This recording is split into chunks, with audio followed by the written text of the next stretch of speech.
ఈరోజు మనం traditional chicken dum pulao తయారు చేసుకుందాం. ముందుగా అరకిలో బియ్యాన్ని బాగా కడిగి పక్కన పెట్టుకోవాలి.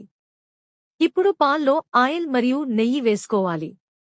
ఆయిల్ వేడెక్కిన తర్వాత బ్లాక్ పెప్పర్, దాల్చిన చెక్క, యాలకులు, బిర్యానీ ఆకు, అనాస పువ్వు వేసుకోవాలి.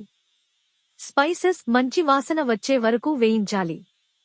ఇప్పుడు ఉల్లిపాయలు మరియు పచ్చిమిర్చి వేసుకోవాలి. గోల్డెన్ బ్రౌన్ కలర్ వచ్చే వరకు ఫ్రై చేసుకోవాలి. ఇప్పుడు అరకిలో చికెన్ వేసి బాగా కలపాలి. తర్వాత పెరుగు, నిమ్మరసం, కారం, తగినంత ఉప్పు, అల్లం వెల్లుల్లి ఉల్లిపాయ పేస్ట్ వేసుకోవాలి.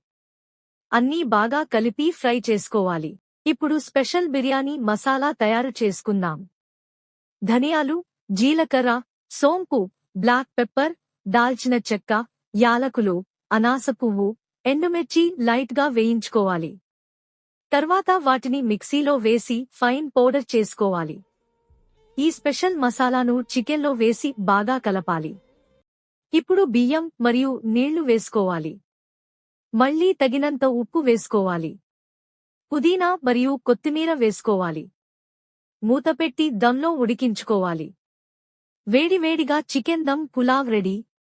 మీకు ఈ రెసిపీ నచ్చితే లైక్ చేయండి, షేర్ చేయండి, సబ్స్క్రైబ్ చేయండి.